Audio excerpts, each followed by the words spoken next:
Howdy, y'all. My name is Michael, aka Rickshaw, and you're nerding out with Rickshaw. And you're also nerding out with. Finish him, Toby Von Doom. Ah, ah, ah. I've always loved Shao Kahn just hanging back, talking a bunch of crap.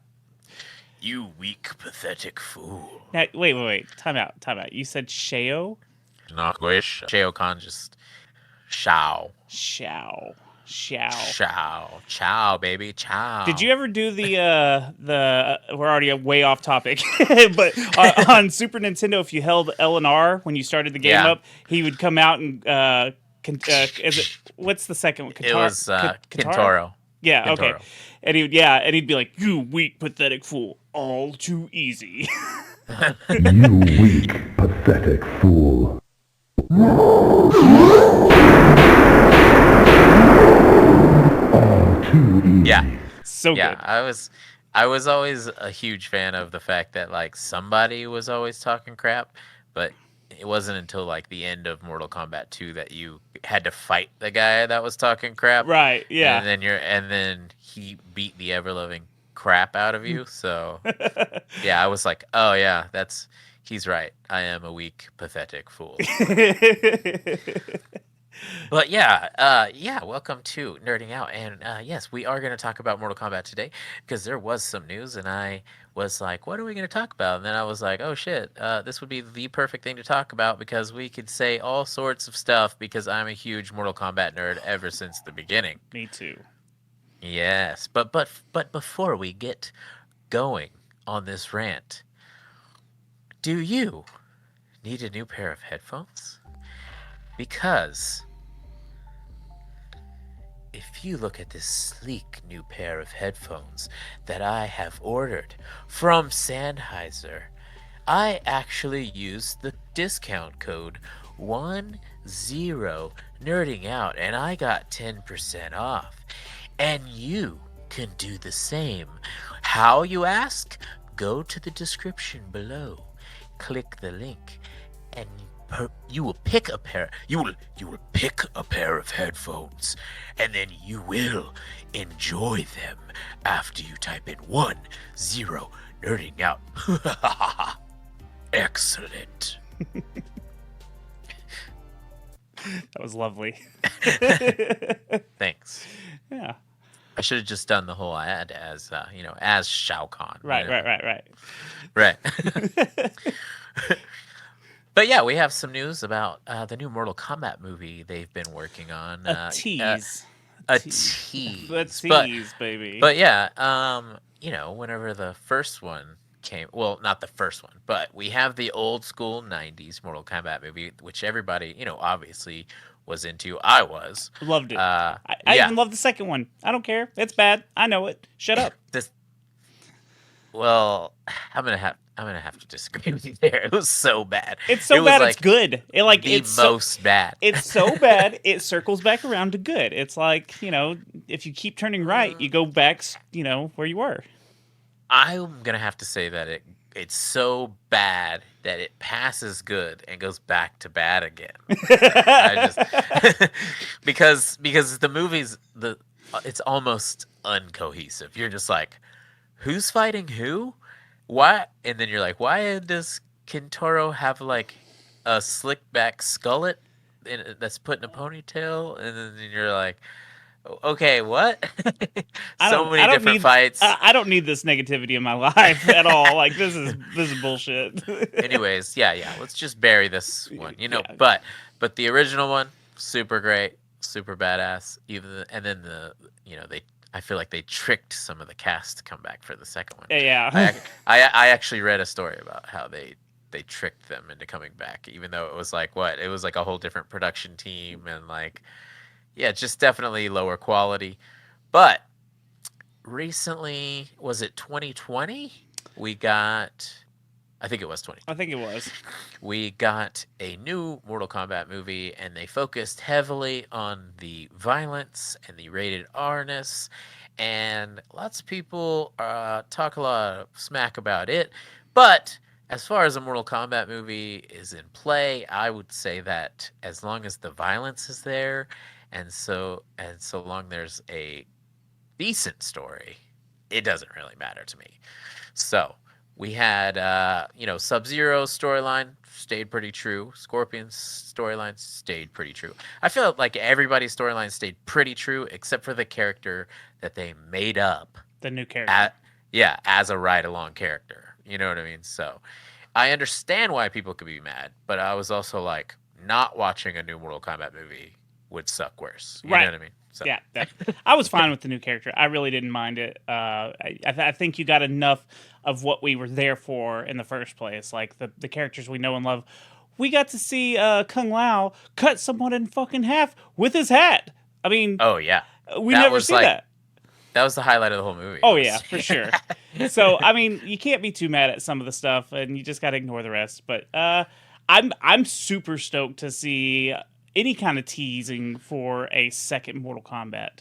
And then also with that movie that we're talking about, sorry, spoilers if we haven't mentioned it, but with that movie also, it's like it's only like a prequel, if you know what I mean, because like Mortal Kombat is a tournament where all these fighters from different realms come, and it's like some people are defending Earth, some people are fighting for like Outworld and all this stuff, and we never even got to the tournament. Right. So it's like it was almost a prequel. I would consider it that. It's just nobody officially said it. But apparently in the new one, they've come out and said we will see the tournament and we will see a whole lineup of characters. But what does it say in this article, Toby? The article that we have is from comicbook.com.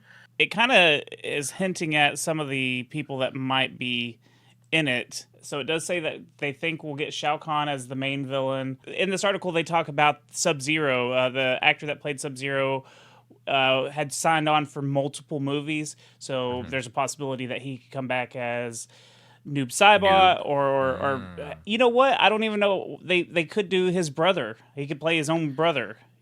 Right. So there's a couple of things they could do with that. Obviously, everyone wants Johnny Cage.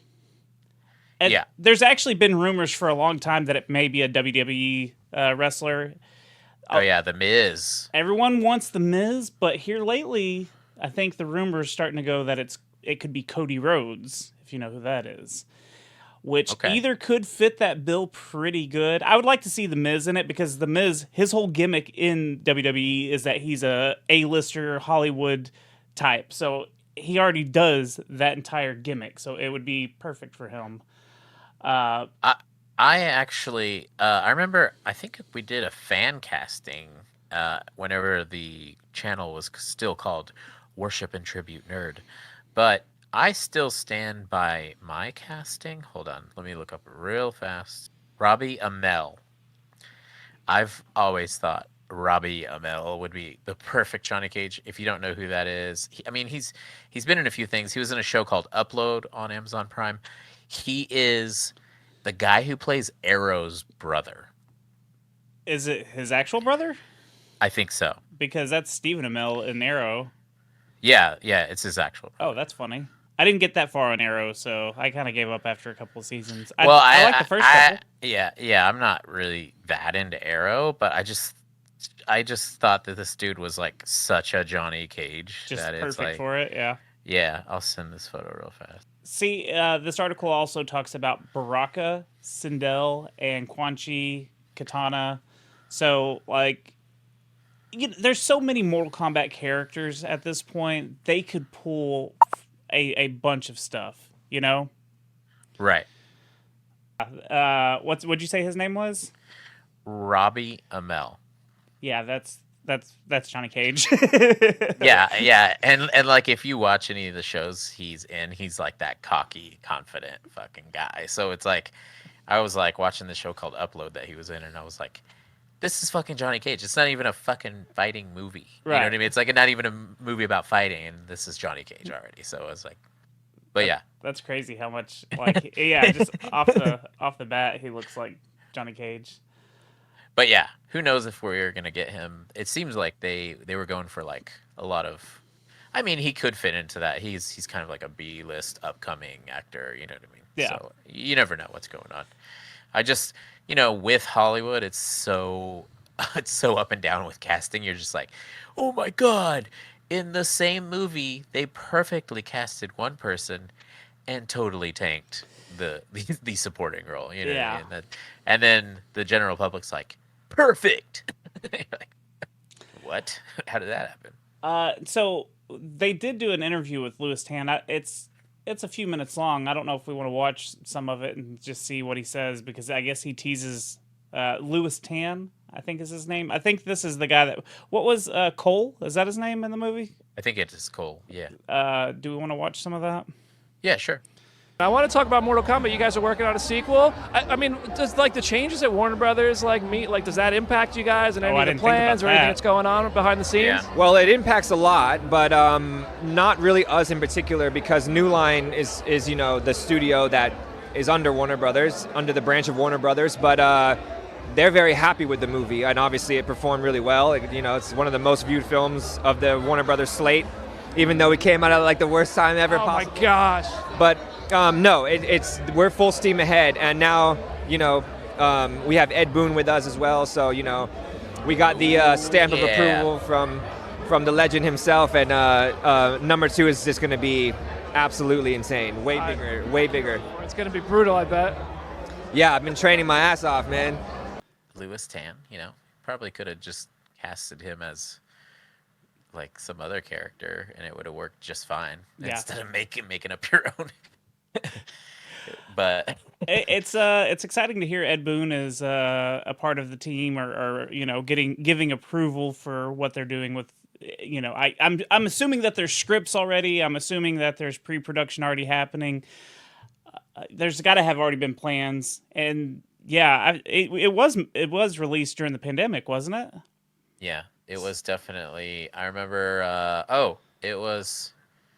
I think it was like around my birthday in 2020, in April. So I remember we had we figured out that at Cinemark you could get a personal theater, and it only costs like $150 or something. Oh yeah. So we just got we got like 15 different people to show up and all throw in, and it was like cool. And then it's like the type of thing where whenever you have a private theater and people are like talking shit during the movie, you're like, it's fine, it's my friend. You're not as annoyed.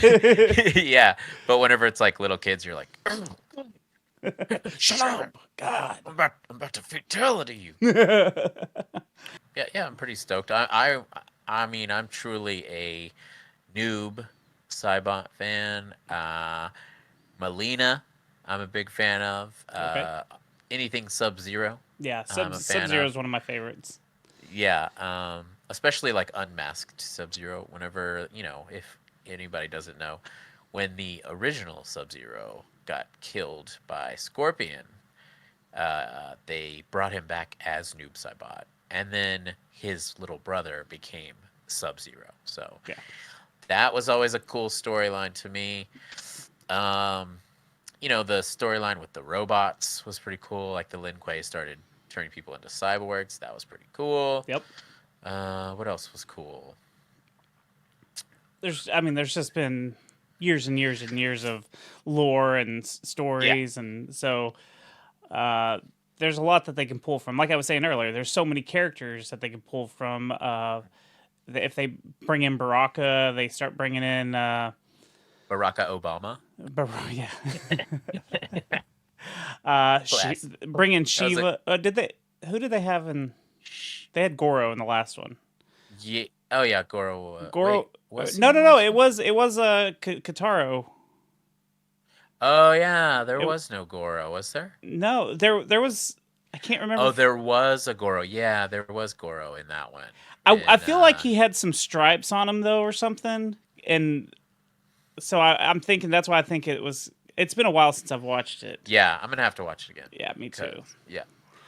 But I feel like the only thing that was like kind of questionable was like the if you have a tattoo or if you have a birthmark. Yeah. It was like. But I did like the transfer of it, because didn't doesn't someone die and it transfers over to Cole or whatever? I thought that was kind of a cool idea of like, oh, maybe it's not a birthmark, it's a chosen symbol or some sort.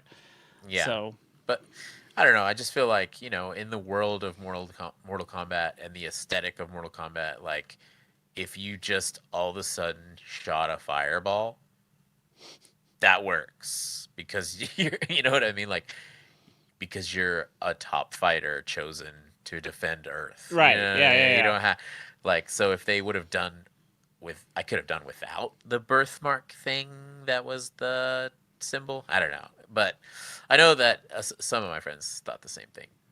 But hey, you know what? Like I said, if you follow the Mortal Kombat storyline throughout all the games, there's not. It's so convoluted that it's just like, whatever a good excuse to get these guys to fight is. Right. Yeah. Yeah, I mean, at the end of the day, it really doesn't matter what why they're fighting. It's that they are fighting, and that we get to enjoy someone getting brutally murdered. Exactly. And the more brutal, the better. Yeah, and if you can make us care about a character that eventually gets brutally murdered, I'm into that too. Yeah. I want to see a friendship and a babality though in this next one. Yeah, friendship. And then they join the team. And he gives a little present or something. Yeah. Here you go. My favorite friendship is from Mortal Kombat 3, Stryker. He holds up the stop sign and he's a cross guard and everyone starts running across the street. Yeah. So stupid.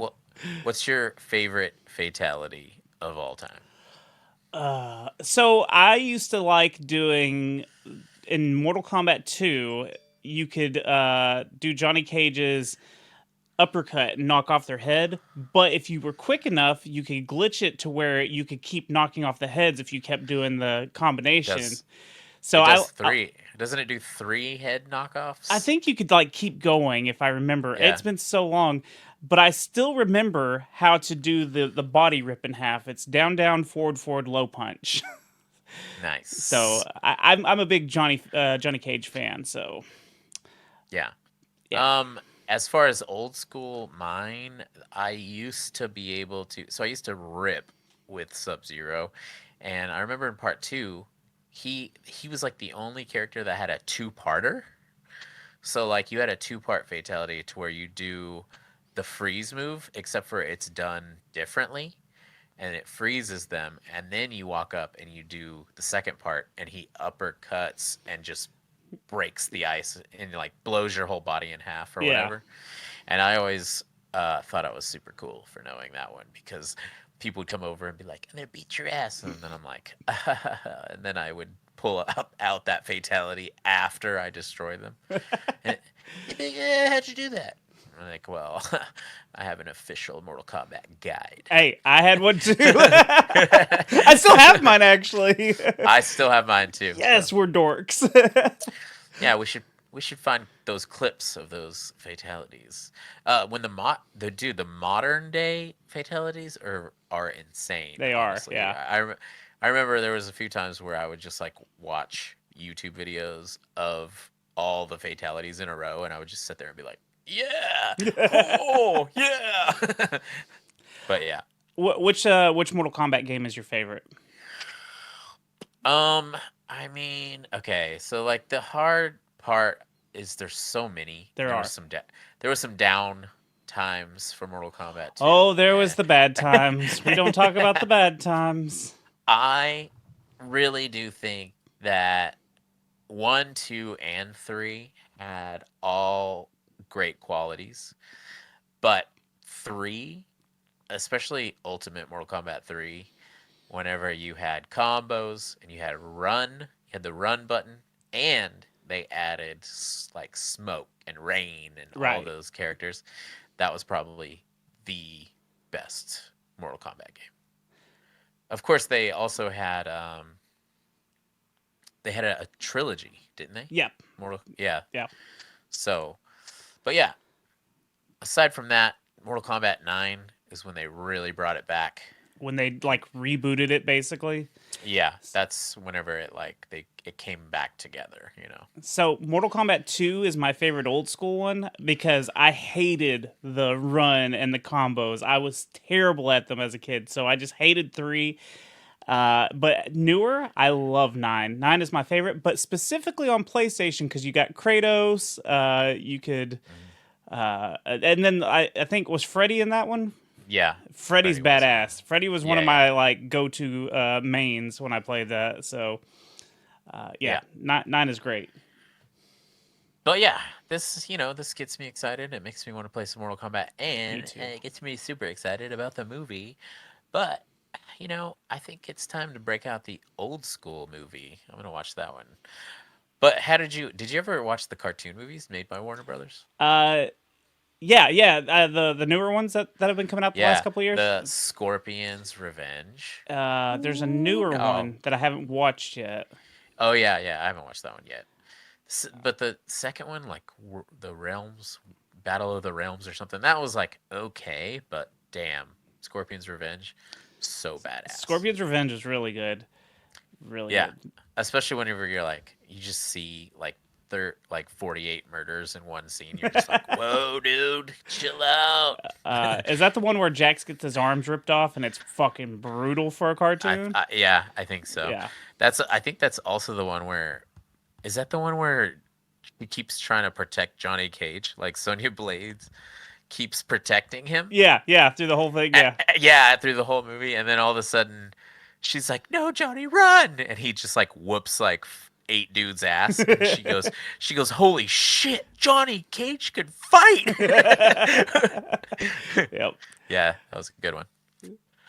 But yeah, I feel like that's enough ranting about Mortal Kombat, good thing this camera is above the waist.